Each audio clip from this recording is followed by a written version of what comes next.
एक एग्जांपल करेंगे इस कॉन्सेप्ट पर बेस्ड। क्वेश्चन में हमें एक वेव ऑन स्ट्रिंग दिखाया गया है ना, और इस स्ट्रिंग के ऊपर कई सारे पार्टिकल्स हैं जो कि ट्रैवल कर रहे होंगे, तो उनकी वेलोसिटी का डायरेक्शन हमें पता करना है ना। तो the question is, if wave is moving in positive x direction,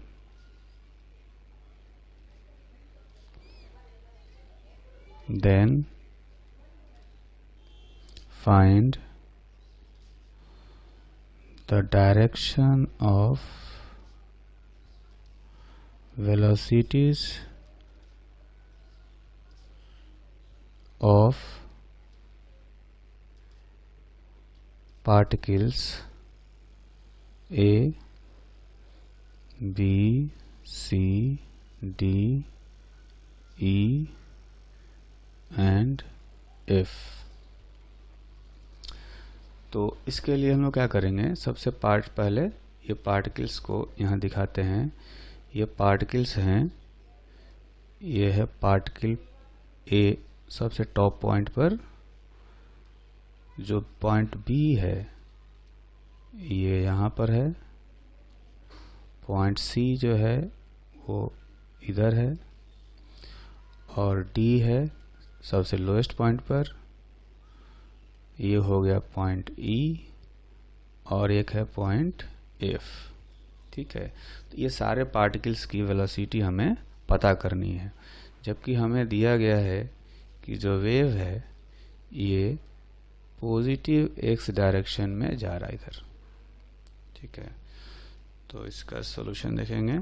हमने अभी जो फॉर्मूला ड्राइव किया है उस फॉर्मूले में है कि particle velocity is equal to negative of wave velocity into slope of string. ठीक है, ये है। अब इस फॉर्मूले को यूज करके हम लोग इनकी वेलोसिटीज पता करेंगे। तो सबसे पहले हम लोग देखेंगे पॉइंट ए और पॉइंट डी के लिए। For points A and D, point A और डी के लिए देखेंगे तो स्लोप जो है वहां पर 0 है। Slope of string at points A and D is 0। दोनों जगह 0 होगा, तो इस फॉर्मूले में अगर स्लोप ऑफ स्ट्रिंग 0 रख दिया जाए तो पार्टिकल वेलोसिटी 0 हो जाएगा। So velocities of particle A and D is 0। तो कह सकते हैं ये दोनों जो पार्टिकल हैं ये अपने एक्सट्रीम पोजीशन पर पहुंच चुके हैं, है ना, क्योंकि ये सारे पार्टिकल्स सिंपल हार्मोनिक मोशन करते हैं। तो जो पार्टिकल A है ऐसे SHM करता होगा, तो इसका ये जो है अपने पॉजिटिव एक्सट्रीम पर पहुंच चुका है। उसी तरह से जो पार्टिकल D है ये भी अपना SHM करता होगा कुछ इस तरह से ऊपर नीचे, तो ये अपने निगेटिव एक्सट्रीम पर पहुंच चुका है। ठीक है, और इसलिए दोनों रेस्ट पर हैं। अब आते हैं पार्टिकल्स B और C के लिए, है ना। For points B and C, तो B और C के लिए जो है हम लोग फिर से वाला फॉर्मूला लिख लेते हैं यहाँ पर। Vp is equal to minus of wave velocity into slope of string, है ना। तो अगर देखें यहाँ पर जो B और C हैं, दोनों के जगह पर, दोनों के जहाँ पर हैं वहाँ पर स्ट्रिंग का स्लोप निगेटिव है ना। जैसा कि हम जानते हैं कि अगर कोई लाइन एक्स एक्सिस से ऑब्ट्यूस एंगल बना रहा हो, ये लाइन हो गया, अगर ये थीटा 90 से बड़ा हो तो स्लोप निगेटिव होता है ना। तो उसी तरह से यहाँ पर हम देख सकते हैं कि जो स्ट्रिंग है ये एक्स एक्सिस से, एक्स एक्सिस अपना ये है, एक्स एक्सिस से ऑब्ट्यूस एंगल बना रहा होगा तो इसका स्लोप निगेटिव है। तो इस फॉर्मूले में देख सकते हैं कि जो स्लोप आया है ये आया है निगेटिव, है ना, इसका स्लोप हो गया निगेटिव। अच्छा, वेव वेलोसिटी हमें पॉजिटिव दिया गया है, जैसा क्वेश्चन में देखेंगे पॉजिटिव डायरेक्शन में वेव चल रहा है, तो ये पॉजिटिव हो गया। तो देख सकते हैं कि minus into plus into minus, finally जो आंसर आएगा अपना वो पॉजिटिव आएगा। इसका मतलब ये हुआ कि ये दोनों पार्टिकल बी और सी पॉजिटिव वाई डायरेक्शन में चल रहे होंगे। तो ये ग्राफ में अगर देखेंगे तो बी जो है कहीं ऊपर जा रहा होगा और जो सी है ये भी ऊपर की तरफ जा रहा होगा, ठीक। अच्छा, तो ये जानने का एक और तरीका है ना, उस तरीके से भी हम लोग समझ सकते हैं कि जैसे फिर से वो वेव ऑन स्ट्रिंग जो है हम बनाते हैं, तो इसमें सपोज ये हमने एक स्ट्रिंग बनाया, तो हम इसमें देखेंगे कि यहाँ पर जो स्ट्रिंग का शेप है, जहाँ ए बी सी है पार्टिकल, वहाँ पर स्ट्रिंग का जो शेप है वो कुछ ऐसा है ना। तो चूंकि ये वेव जो है ये पॉजिटिव एक्स डायरेक्शन में जा रहा है, तो थोड़ी देर बाद ये जो वेव का जो पोजीशन होगा, इस डिस्टरबेंस का जो पोजीशन होगा वो कुछ ऐसा होगा। फिर थोड़ी देर बाद और देखेंगे ये जो वेव है इसका पीक इस तरह से खिसक रहा होगा, है ना। इसमें देख सकते हैं कि पीक जो है वो पहले यहाँ पर है, फिर पीक यहाँ पहुँच गया, फिर यहाँ पहुँच गया, पॉजिटिव डायरेक्शन में पीक खिसक रहा है, ठीक। अब आते हैं हम लोग पार्टिकल पर। तो फिगर में देखेंगे पार्टिकल बी जो है अपने मीन पोजीशन से ऊपर है ना। तो यहाँ डायग्राम बनाएंगे, ये पार्टिकल जो है वो कहीं यहाँ पर है, पहले यहाँ पर था, है ना, यहाँ पर था। थोड़ी देर बाद देखेंगे जब ये पीक खिसक जाएगा तो ये पार्टिकल यहाँ पर होगा, है ना, अगले वाले वेव में। तो ये जो पार्टिकल है ये ऊपर नीचे ऐसे जा रहा है। अच्छा, जो पॉइंट सी था, पॉइंट सी जो था वो मीन पोजीशन से नीचे था, है ना। तो मीन पोजीशन से नीचे देखेंगे ये पार्टिकल है यहाँ पर, ये सी था, तो सी पहले यहाँ पर है, कुछ देर बाद यहाँ जाएगा, कुछ देर बाद यहाँ जाएगा। तो ये जो है ये भी ऊपर खिसक रहा है, ऐसे देखें तो, है ना। तो एक तो ये है कि स्ट्रिंग को हम लोग आगे खिसका कर देख सकते हैं, है ना। और दूसरा तरीका जो है ये जो वेलोसिटी वाला है, ये जो फॉर्मूला है, इस फॉर्मूले को अप्लाई करके भी पता कर सकते हैं। तो इस फिगर से भी हमें यही पता चला कि पॉइंट बी और पॉइंट सी दोनों ऊपर की तरफ ऐसे जा रहे हैं, ठीक। अब आते हैं for points E and F. E and F देखेंगे, यहाँ पर स्ट्रिंग का स्लोप पॉजिटिव है, ठीक है। अगर कोई लाइन ऐसे हो जिसका एक्स एक्सिस से इंक्लिनेशन ऑब्ट्यूस एक्यूट हो, 90 डिग्री से छोटा एंगल बना रहा हो, तो उसका स्लोप पॉजिटिव होता है। तो यहाँ भी स्ट्रिंग का जो स्लोप है वो देखेंगे पॉजिटिव आएगा, ठीक। तो कह सकते हैं यहाँ पर slope of string is positive. तो जो फॉर्मूला है Vp is equal to minus V into slope of string. तो इसमें जो स्लोप है वो पॉजिटिव आ गया, ये पॉजिटिव हो गया, वेव वेलोसिटी हमें पॉजिटिव दिया हुआ है ना, जैसा क्वेश्चन देखेंगे ये पॉजिटिव दिया हुआ है, तो और ये एक आगे माइनस साइन है, तो ये अल्टीमेटली निगेटिव आएगा। तो निगेटिव का मतलब हुआ कि पॉइंट ई और एफ जो है वो निगेटिव वाई डायरेक्शन में चल रहे हैं। तो फिगर में अगर देखेंगे तो पॉइंट ई जो है वो नीचे की तरफ जा रहा होगा और पॉइंट एफ भी नीचे की तरफ जा रहा होगा निगेटिव वाई डायरेक्शन में। ठीक है, तो ऐसा कहा जा सकता है कि इसको हम लोग फिर से इस वाले स्ट्रिंग वाले तरीके से स्ट्रिंग को आगे बढ़ा करके जो देखा था वो तरीका भी अप्लाई करते हैं। तो जैसे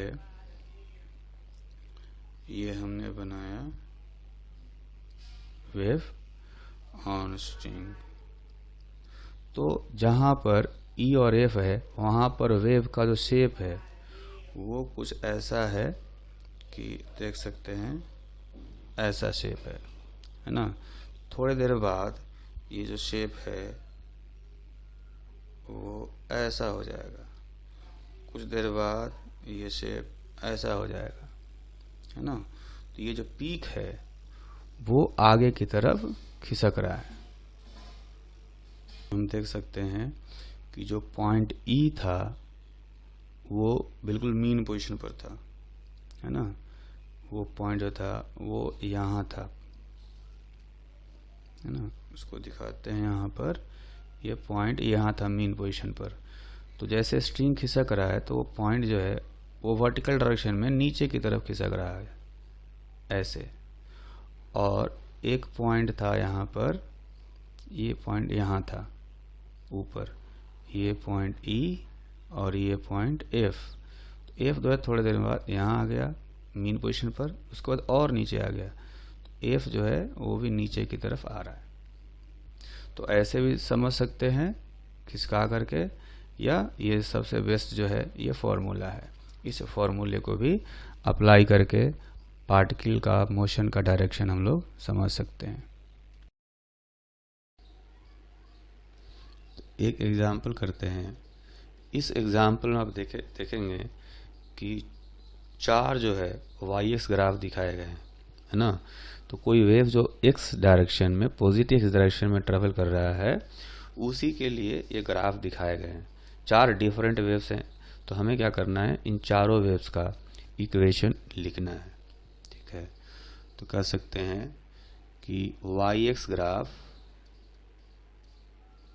of waves moving in positive x direction is shown. Direction are shown at t is equal to 0. Find the equation of waves in each case। ठीक है, तो इसके लिए हम लोग क्या करेंगे कि अपने पास एक बेसिक इक्वेशन होता है ना। बेसिक इक्वेशन ये है y is equal to a sine omega T minus K X plus phi. बस इसमें हमें क्या करना है, फाई निकालना है और उसका वैल्यू सब्स्टिट्यूट करना है इस इक्वेशन में, तो वेव का इक्वेशन आ जाएगा, है ना। तो हम इसमें ऐसा देखते हैं कि ये जो पॉइंट है ना, t इज इक्वल टू 0 पर तो इक्वेशन दिया ही गया है। हम लोग x इज इक्वल टू 0 का पार्टिकल जो है यहाँ पर, इस पार्टिकल का फेज देखते हैं, है ना। तो यहाँ पर जो पार्टिकल है ये देखेंगे कि अभी जो है ये मीन पोजीशन पर है, लेकिन थोड़ी देर बाद ये पॉजिटिव एक्सट्रीम की तरफ जाएगा। क्यों?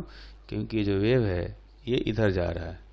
अगर ये डिस्टरबेंस आगे की तरफ जाएगा तो ये जो पार्टिकल है मीन पोजीशन पर, ये यहाँ से ऊपर की तरफ चलेगा और वो किस हिसाब से हमने इक्वेशन ड्राइव किया था, particle velocity is equal to minus V into slope. तो यहाँ पर स्लोप निगेटिव है, वेव वेलोसिटी, स्लोप निगेटिव है, वेव वेलोसिटी पॉजिटिव है, तो माइनस और माइनस प्लस हो गया। इसलिए ये जो पार्टिकल है ये पॉजिटिव एक्स डायरेक्शन में, पॉजिटिव वाई डायरेक्शन में ये जा रहा होगा। तो ऐसा कह सकते हैं कि जो पार्टिकल है मीन पोजीशन पर है और पॉजिटिव एक्सट्रीम की तरफ जा रहा है ना। अगर कोई पार्टिकल एसएचएम कर रहा होता, पार्टिकल मीन पोजीशन पर होता और पॉजिटिव एक्सट्रीम की तरफ जा रहा होता, तो इसका फेज हम लोग कितना बताते हैं, इसका फेज बताते हैं 0।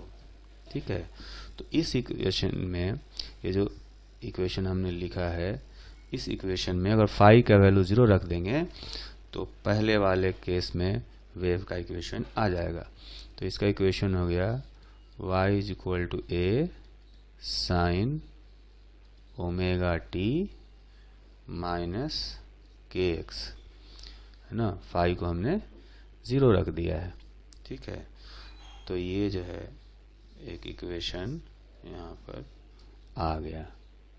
ठीक, अब आते हैं दूसरे वाले केस में, केस बी में।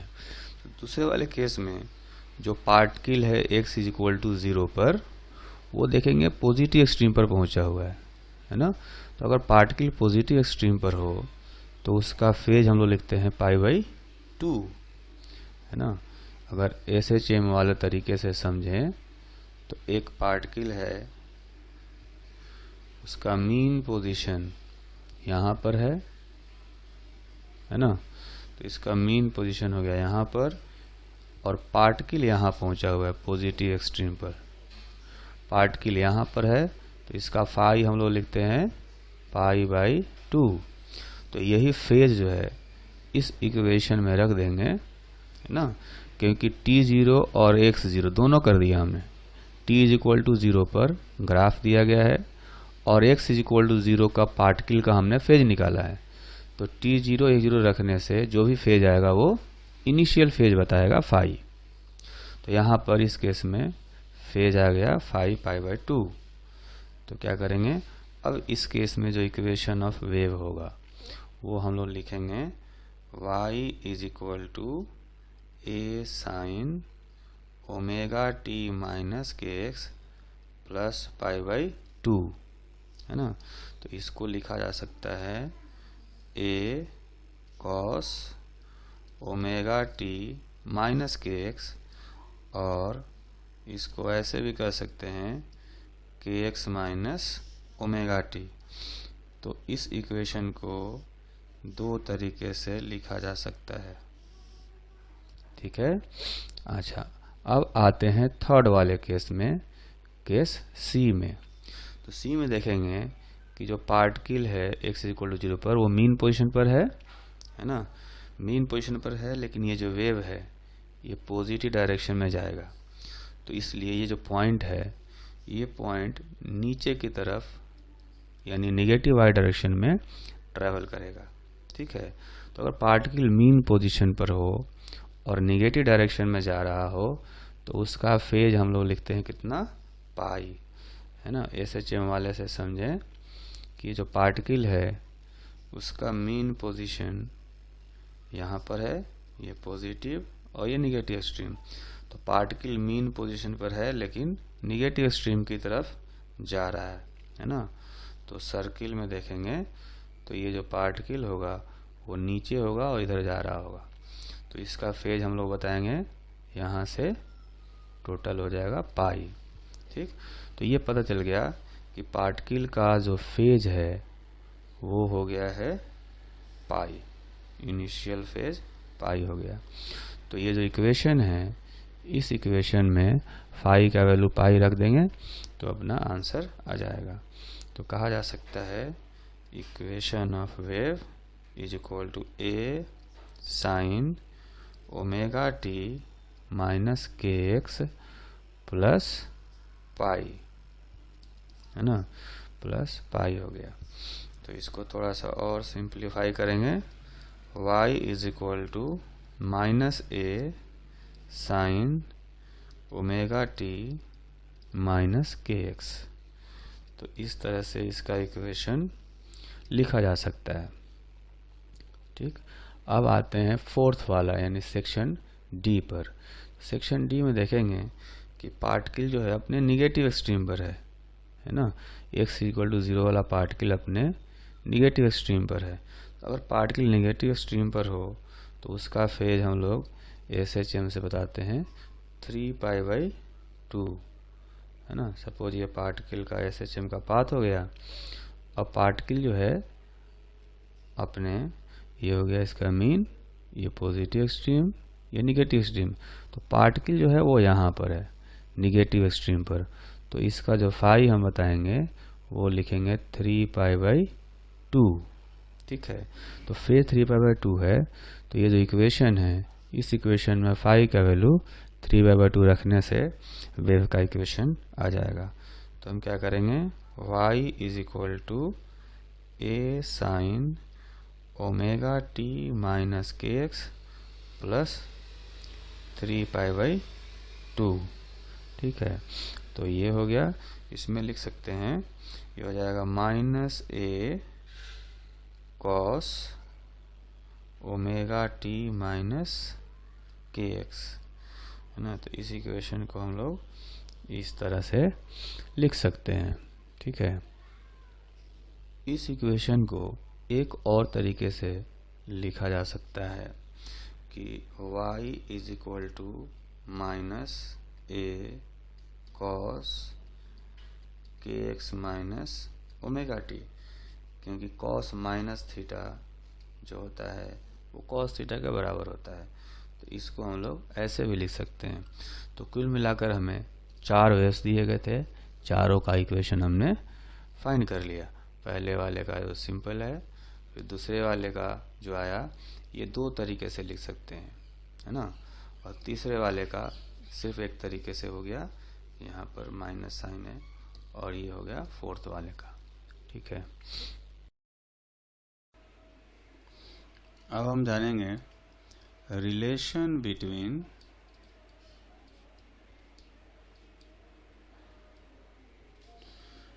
फेज डिफरेंस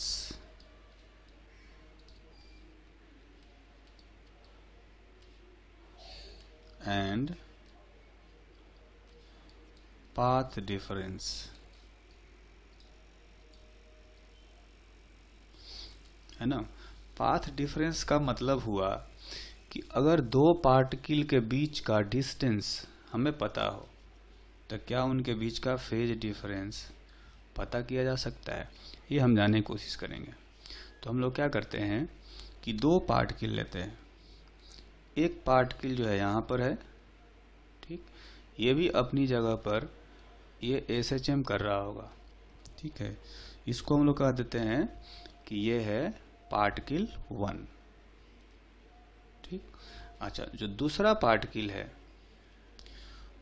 उसको हम लोग मान लेते हैं कि ये पार्टिकल जो है वो कहीं यहाँ पर है। ठीक, अब ये पार्टिकल जो है ये भी अपनी पोजीशन पर ऊपर नीचे सिंपल हार्मोनिक मोशन कर रहा होगा। इसको हम कह देते हैं पार्टिकल 2। ठीक, पार्टिकल 1 का जो पोजीशन है ओरिजिन से, ये हम लोग मान लेते हैं x1 है। यहाँ से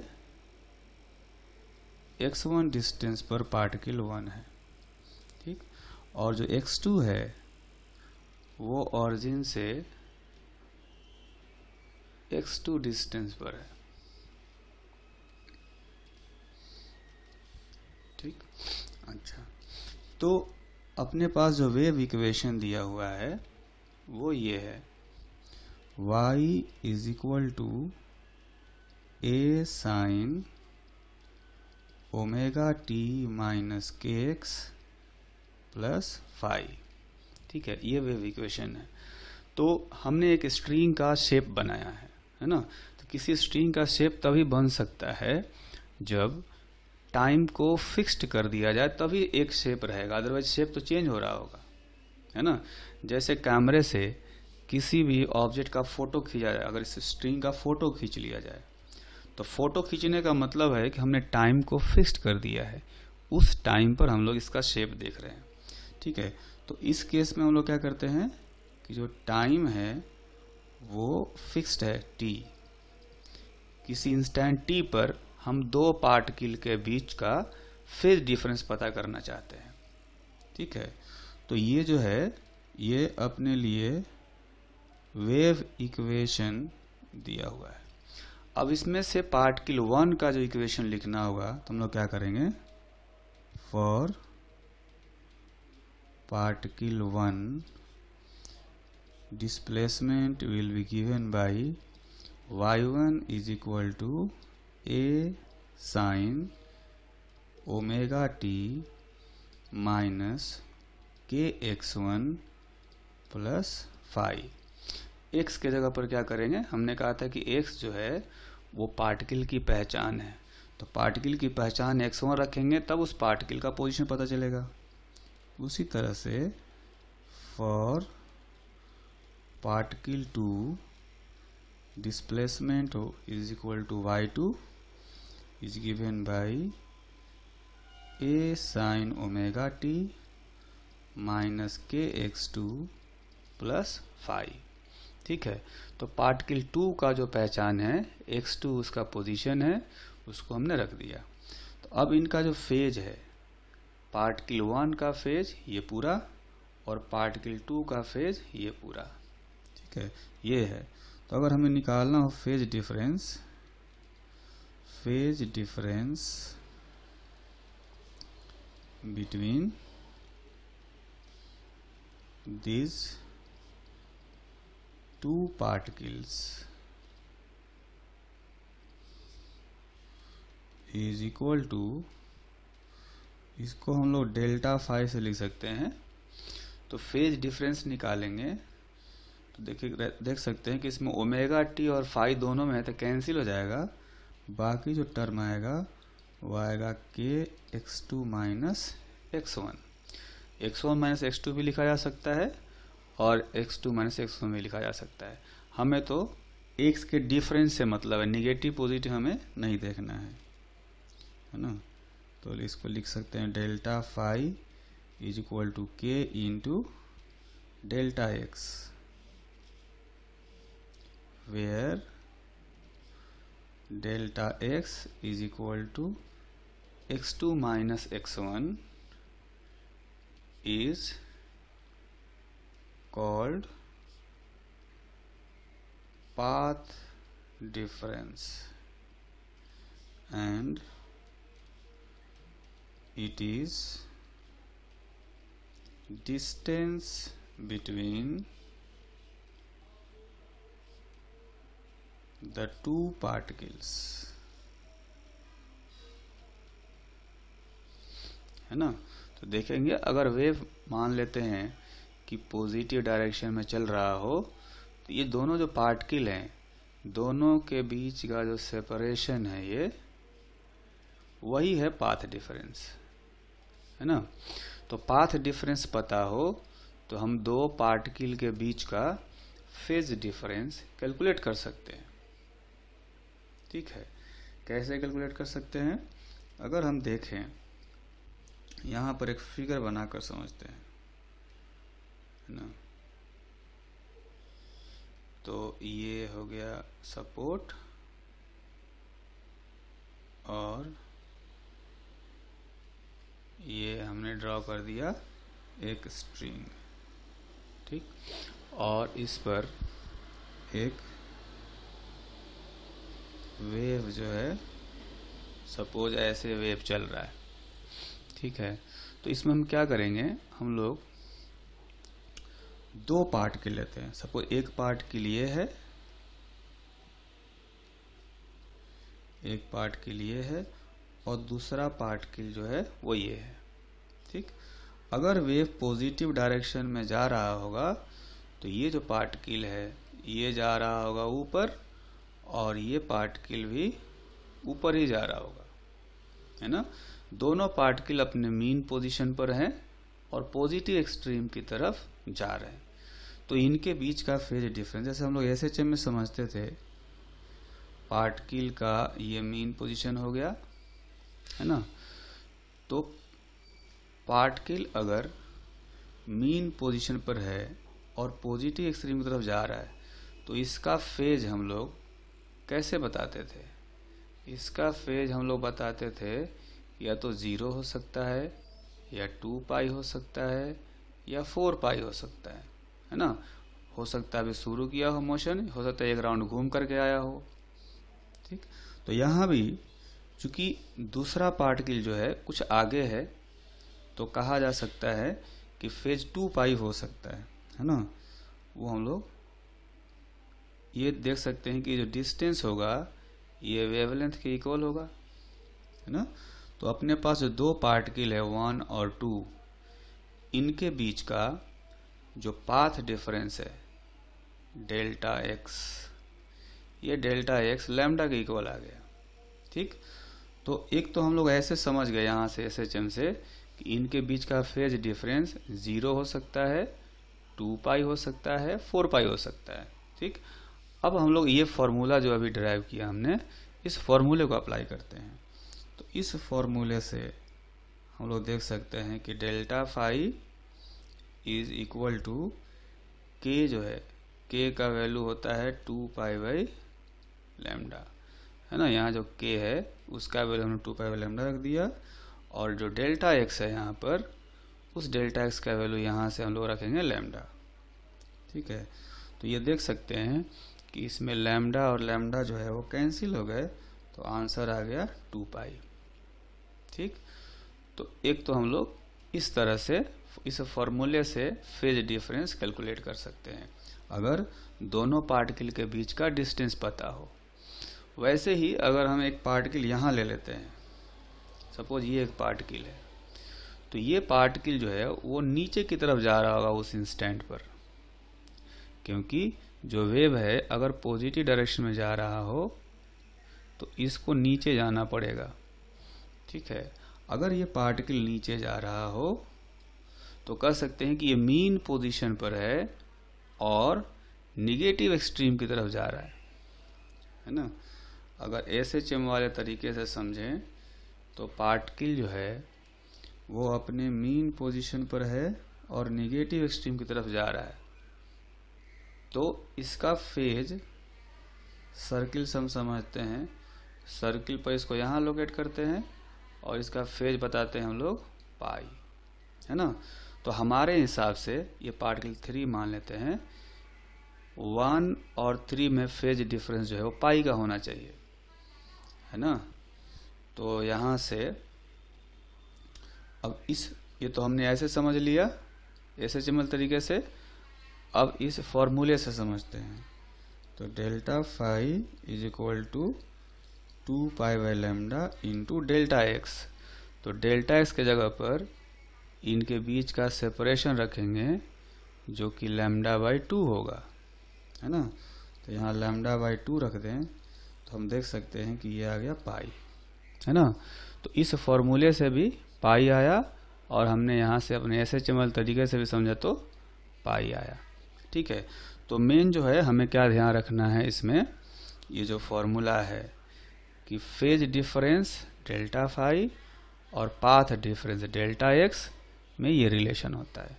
मतलब दो पार्टिकल के बीच का सेपरेशन डेल्टा एक्स पता हो तो उनके बीच का फेज डिफरेंस पता किया जा सकता है इस फॉर्मूले से। तो जिस तरह से हमने फेज डिफरेंस और पाथ डिफरेंस में रिलेशन निकाला, उसी तरह से हम लोग कैलकुलेट करेंगे relation between phase difference and time difference,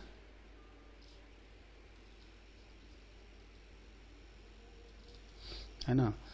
तो अब इस केस में हम लोग क्या करेंगे, पहले एक वेव बना लेते हैं, ठीक है। तो ये अपना एक वेव बनाएंगे जो कि स्ट्रिंग के ऊपर ट्रैवल कर रहा होगा, तो इसमें हम लोग ड्रॉ करते हैं, ये हो गया स्ट्रिंग, और इसके ऊपर एक वेव जो है इस तरह से ट्रेवल कर रहा है। ठीक, इसमें हम लोग एक पार्टिकल चुन लेते हैं। सपोज ये पार्टिकल है जो कि वाई एक्सिस के पैरेलल सिंपल हार्मोनिक मोशन कर रहा होगा। वेव जा रहा होगा पॉजिटिव डायरेक्शन में, इधर v वेलोसिटी से, है ना, और पार्टिकल जो है वो वाई एक्सिस के पैरेलल सिंपल हार्मोनिक मोशन कर रहा होगा। तो इसमें हमने पार्टिकल को, यानी कि पार्टिकल का जो पोजीशन है x को फिक्स कर दिया। x is fixed.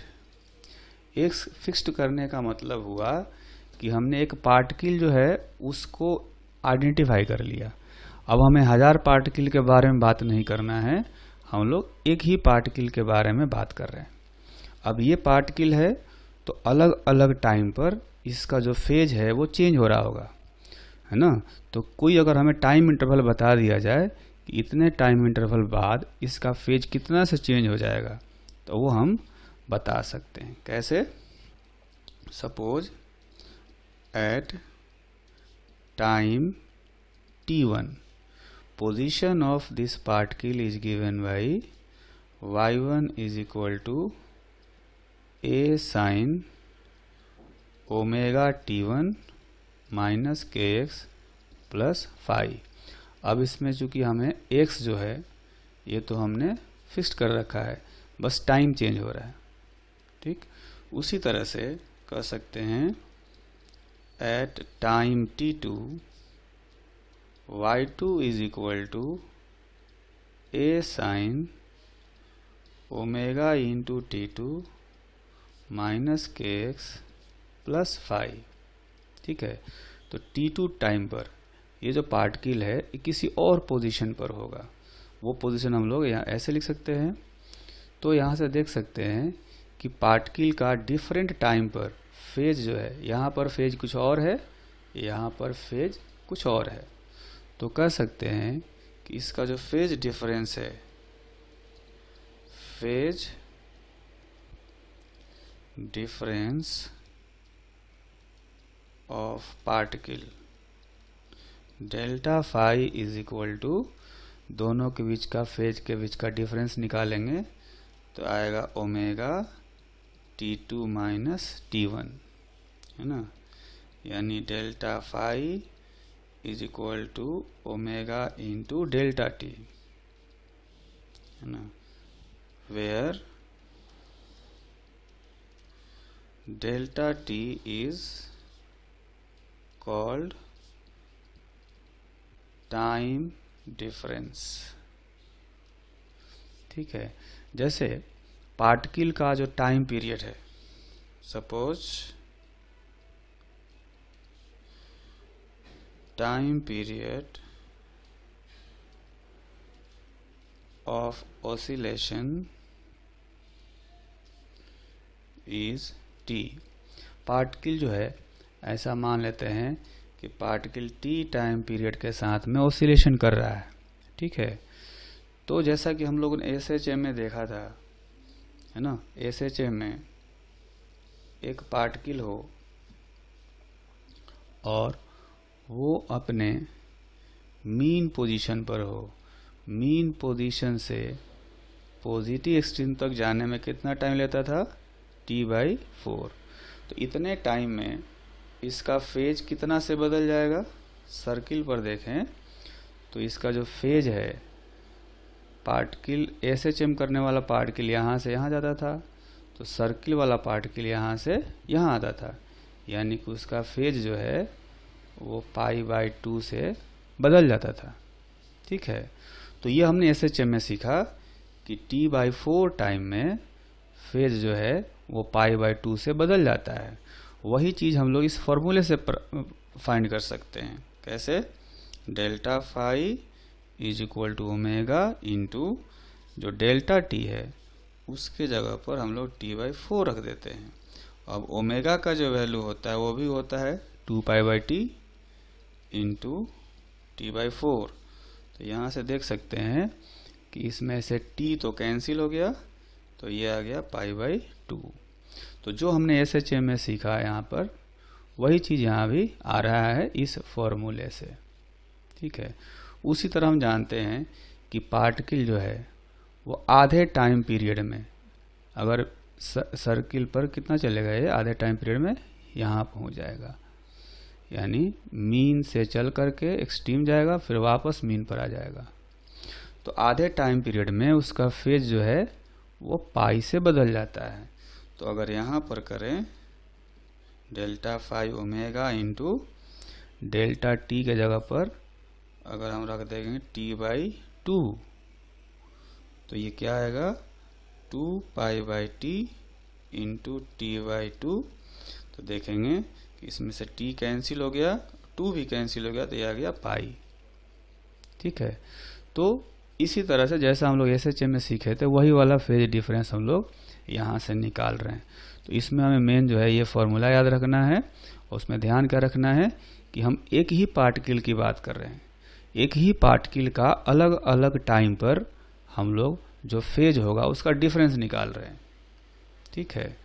तो एक ही पार्टिकल का इस इंटरवल में, डेल्टा टी इंटरवल में फेज कितना से बदल जाएगा, ये हमें यहाँ पर निकालना होता है।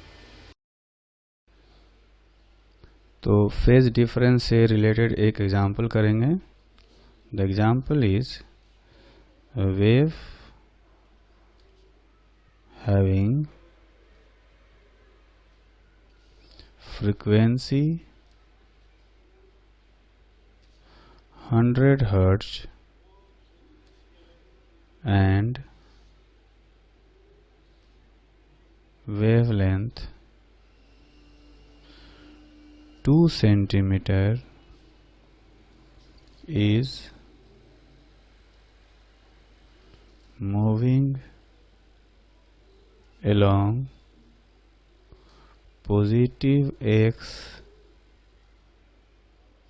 direction as shown in figure। तो फिगर में जो है वेव पॉजिटिव एक्स डायरेक्शन में जा रहा है। इस वेव पर हमने दो पार्टिकल दिखाए हैं, 1 और 2। दोनों पार्टिकल के बीच का सेपरेशन है 1 सेंटीमीटर। तो इस क्वेश्चन का जो फर्स्ट पार्ट है वो है if phase of particle 1 is -π/6, then find the phase of particle 2 at the instant shown in figure। ठीक। अच्छा, इसके बाद एक और क्वेश्चन है, इफ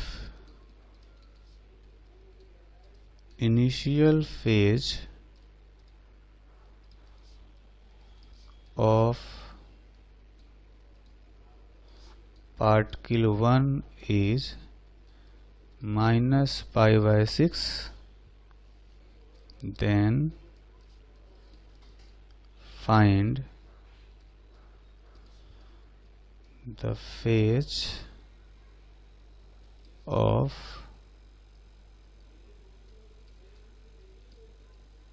particle 1 after 10 milliseconds। ठीक। तो ये दो क्वेश्चन के पार्ट हो गए।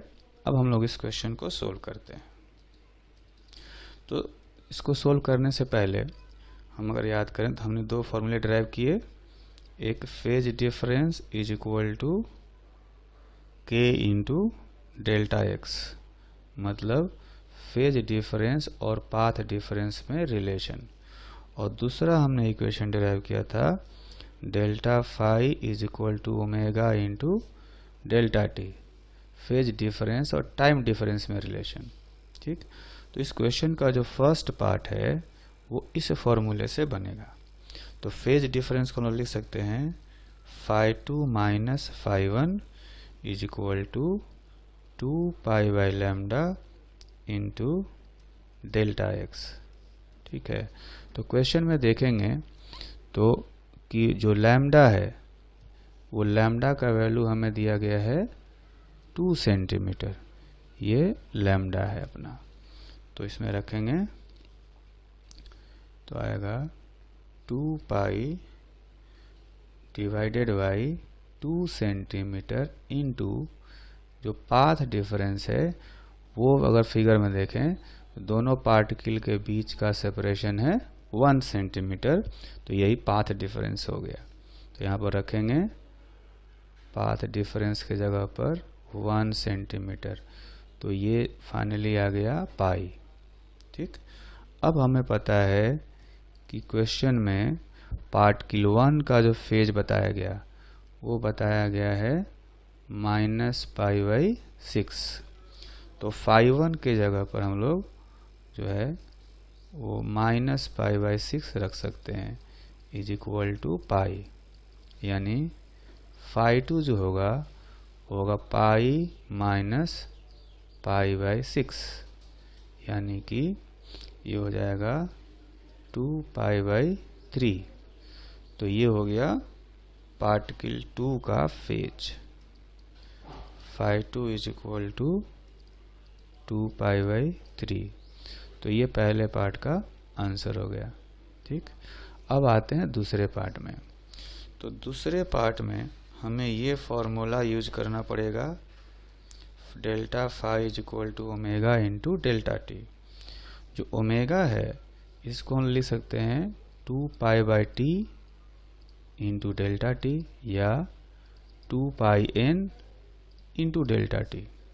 ठीक, तो इस डेल्टा फाई को लिखेंगे phi 2 minus phi 1 is equal to 2 pi, ये जो n है n का वैल्यू यानी कि फ्रीक्वेंसी क्वेश्चन में बताया गया है 100 हर्ट्ज।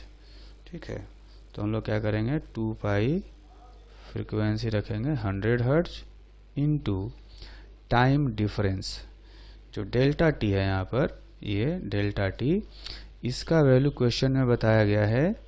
यहाँ पर अगर देखें तो ये बताया गया है 10 मिली सेकेंड।